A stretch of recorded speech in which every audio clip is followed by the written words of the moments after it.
Halo semua, apa kabar? Ya, berjumpa lagi dengan saya Erwin Supandi dari channel YouTube Winnerstocks Indonesia. Kita sudah memasuki di minggu ketiga di bulan Januari, ya, dan mengawali minggu ini, candlestick-nya bagaimana hari ini? Hari ini minus 0,72 ya, wow, bakal bikin galau semua.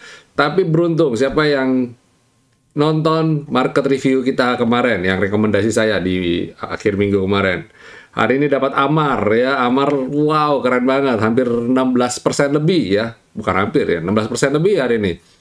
Belum lagi ditambah dengan beberapa emiten lain yang juga bergerak dengan bagus ya. Ada MAPI berapa persen tuh tadi tuh. Terus ada DSNG, oke semua ya, dan congrats yang bagi teman-teman yang nonton market review kita kemarin. Yang belum, silakan nonton lagi karena ada pelajarannya. Pelajaran mengenai gap ya. Di video kemarin saya menjelaskan bagaimana sih cara kita mengidentify tren. Akhir-akhir ini kan kita bilang tren itu kan apa, gap itu udah sering banget. Kita udah ngomong kalau lihat yang saham yang trennya naiknya luar biasa mesti disertai dengan gap. Sedikit-dikit gap, dikit-dikit gap. Jadi pada nanya, ini kok bisa begini, kok bisa gitu? Nah, ini saya jelasin dalam video singkat yang kemarin. Ya, kita langsung saja ke market review hari ini, karena saya sudah share cukup banyak kemarin, ya. Nah, ini dia market review kita hari ini. Hari ini, asing membukukan net buy sebesar 282,9. Walaupun candlenya seperti itu, ya, tapi not bad ya, memberikan net buy. Itu buat saya menjadi satu ya sisi positif juga ya. Di saat koreksi asing ada net buy, dan hebatnya lagi adalah sekali lagi tertahan di selendang ya. Gampang banget kita memberikan menganalisa teknikal dengan kuantitatif tuh gampang banget ya. Cukup dengan melihat kita punya indikator-indikator aja, selendang, skyline, V-line, cukup pakai itu aja. Udah nggak usah pusing. Selama dia ada di atas selendang, masih di dalam selendang, berarti tren masih terjaga. Jadi kalau tadi tuh ada beberapa yang galau-galau, Pak gini gimana enaknya cut loss apa, yang saya bilang loh. Kalau dirasa ini kondisi lagi memungkinkan, kita lihat selendang masih komposit, masih ada selendang. Kalau mau average down atau mau belanja, ya icip-icip aja, coba-coba sembari kita lihat, sembari kita tes. Kadang-kadang kan siapa tahu tiba-tiba bisa bounce, bisa naik. Jadi kita nggak usah galau, nggak usah pusing. Kalau mau beli aja dikit, 10 lot, 1 lot gitu ya, jurus 1 lot, jurus 10 lot gitu ya. Jadi nggak pusing, nggak galau-galau, nanti enak kalau besok rebound gimana gitu. Kalau rebound malah nyesel. Jangan salah Bapak Ibu, kadang-kadang kalau kita nyesel, wah besoknya rebound ternyata, dan kita aduh nggak kebagian gini-gini, itu mempengaruhi mental kita. Jadi kita mental kayak aduh, kayak kita kok jadi kayak orang bodoh sedunia. Jangan gitu ya, di dalam dunia trading tidak ada hal seperti itu.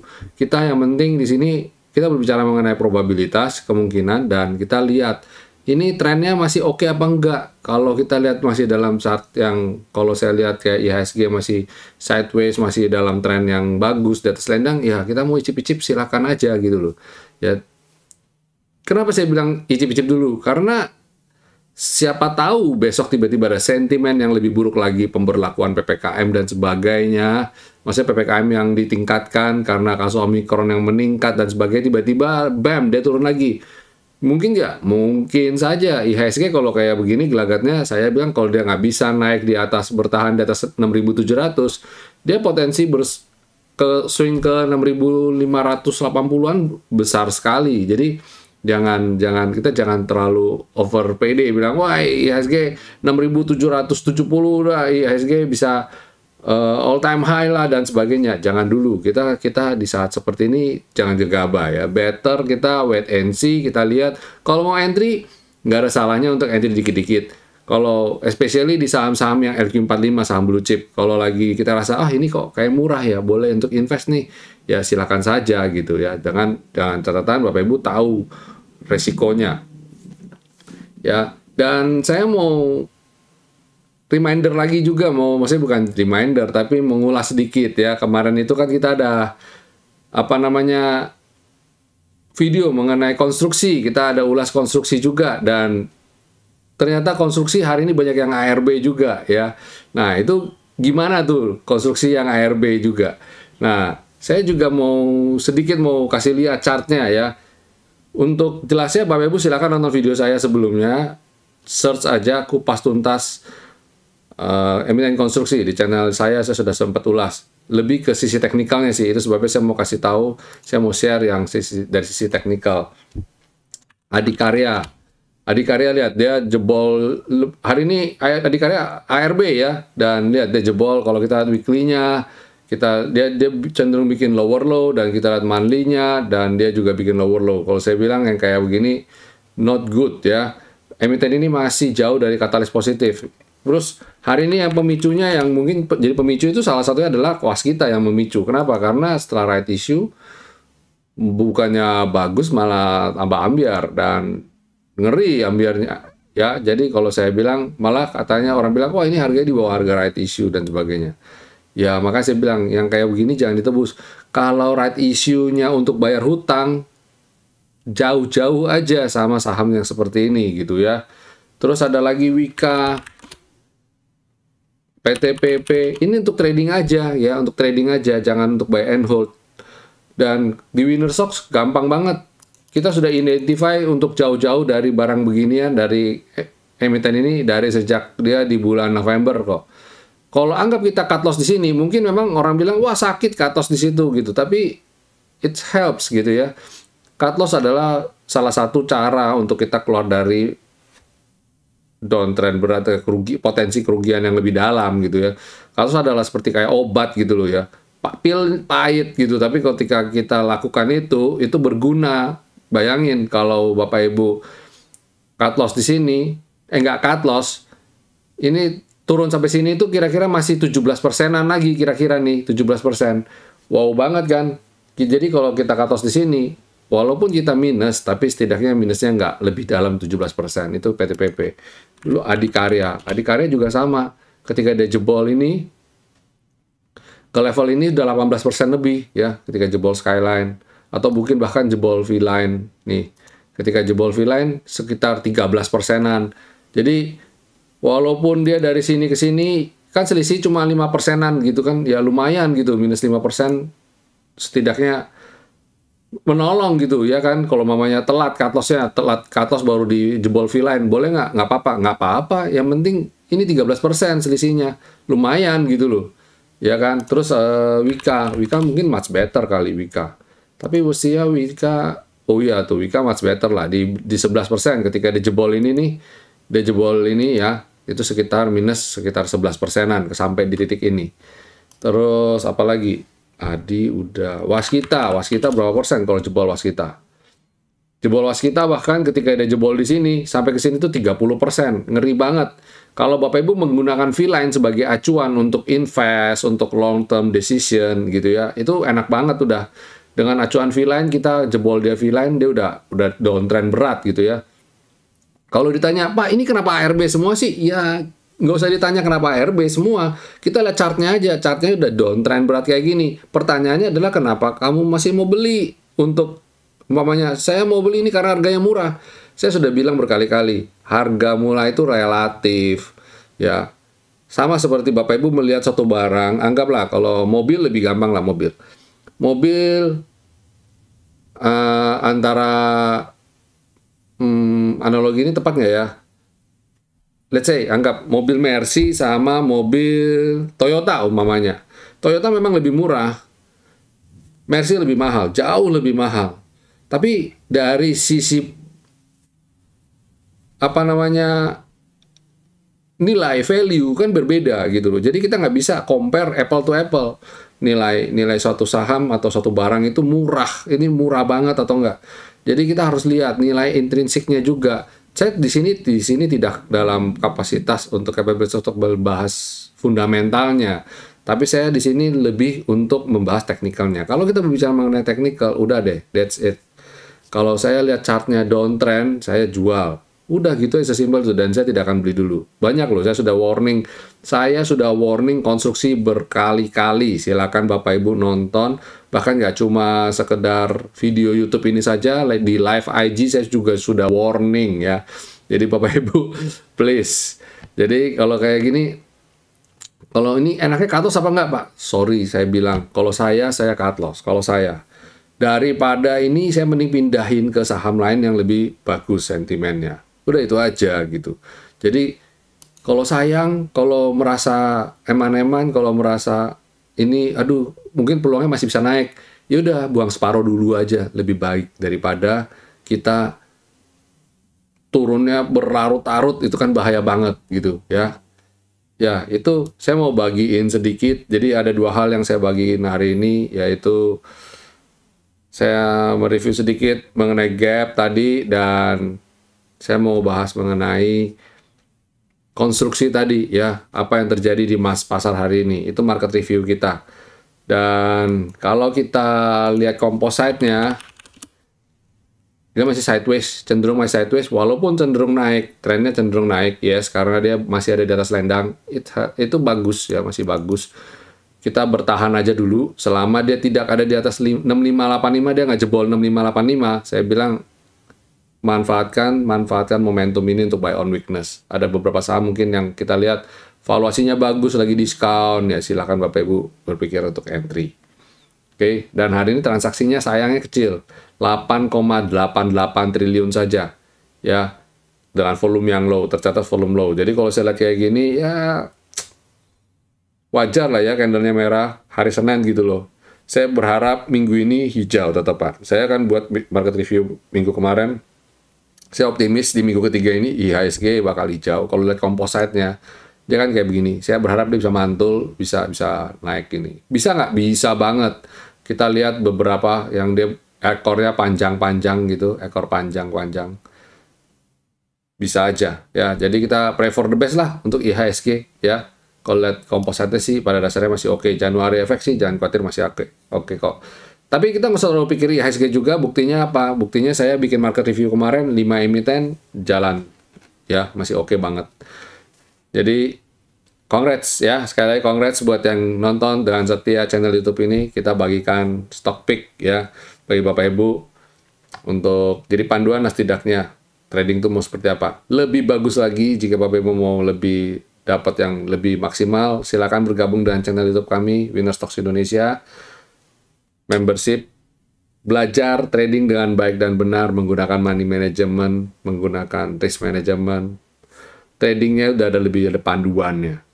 Ya, kami ada banyak sekali video-video pembelajaran yang interaktif, yang rekaman video, Bapak bisa nonton berulang-ulang sampai mateng, sampai mantap. Ya, belum lagi ditambah tiap hari kita buat ulasan lagi video seperti ini. Untuk member dapat videonya lebih awal loh, ya.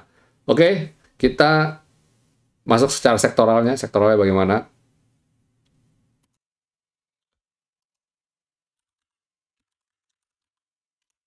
Ya, ini sektoralnya kita lihat. Oh, sebentar, belum update. Ya, ini dia yang sudah terupdate. Lihat, jebol support ya, luar biasa banget kan jebolnya. Boom, langsung.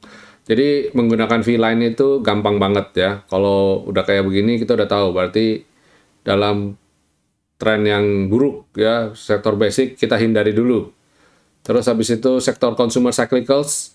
Nah ini dia berhasil rebound dari V-line dan dia naik ke pentok selendang. Kalau dia bisa naik lagi di atas selendang itu bagus. Tapi kalau dia belum bisa naik di atas selendang, yang mana saat ini menjadi halangannya, dia potensi untuk kembali ke areal ini lagi. Gampang kan? Technical analisa itu gampang banget.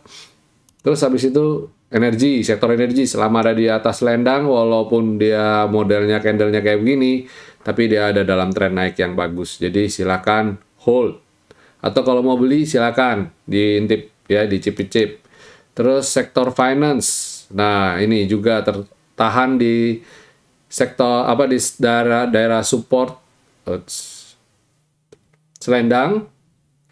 Naik, terus hari ini koreksi, tapi dia tidak bikin lower low selama masih jadi di atas di areal selendang ini, silakan hold ya. Ini juga oke. Terus buy on weakness malah ya, sektor finance buy on weakness, sektor healthcare. Nah, ini dia bikin lower low tapi dia masih tertahan selendang. Kalau besok dia jebol, dia jebol selendang, waspadai dia bisa turun di bawah skyline ini, ya kan? Terus habis itu sektor industri masih oke, ya, di dalam tren yang mencoba untuk naik, ya.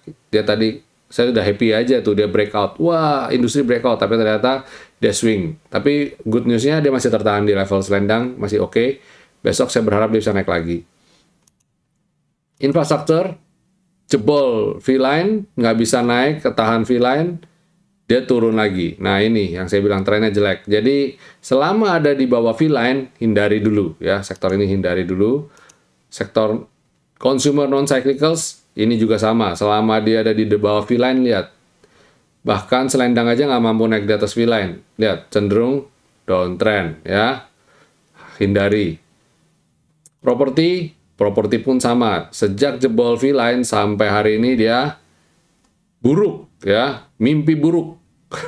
Mimpi buruk buat para investor yang masuk di sini. Terus habis itu sektor tekno. Nah, ini hati-hati, ya. Nah, batas ini. Setelah dia jebol V-line, saya mau uji coba lagi.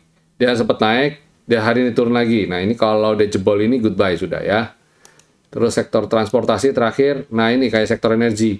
Selama dia ada di atas selendang, walaupun candle-nya jelek kayak gini, it's okay, hold dulu aja.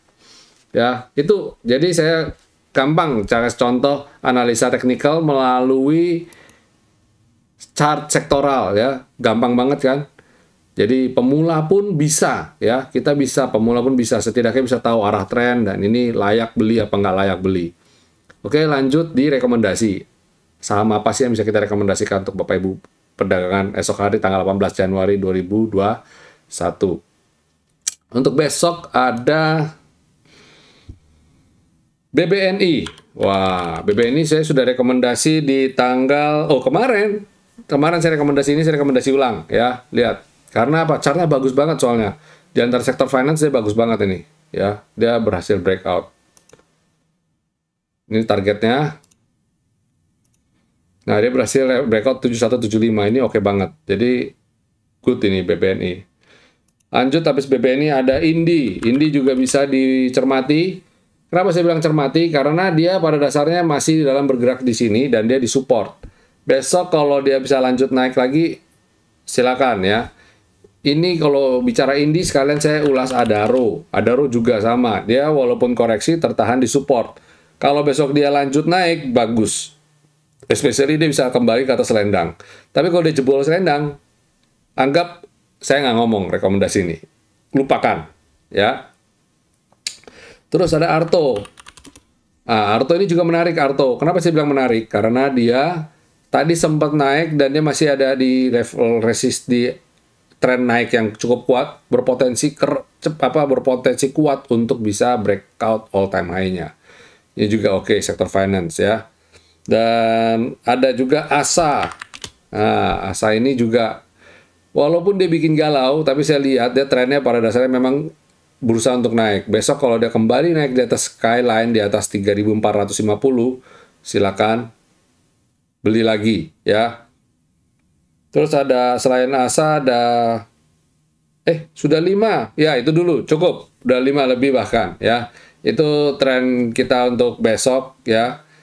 Silakan dicermati Bapak Ibu untuk perdagangan esok hari. Semoga market bisa kembali memberikan kita cuan lagi. Kayak seperti Amar tadi, ada yang lain-lain juga, ya.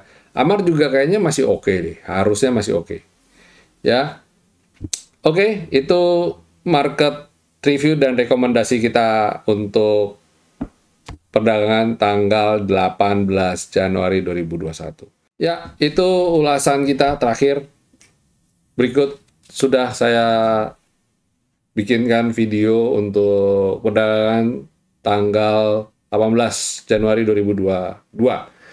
Semoga apa yang saya tadi ulas bisa bermanfaat bagi Bapak Ibu, bisa dapat insight-insight juga. Oke, jangan lupa bikin trading plan-nya. Stay safe semua, stay healthy, stay strong, happy cuan tentu saja. And God bless you all.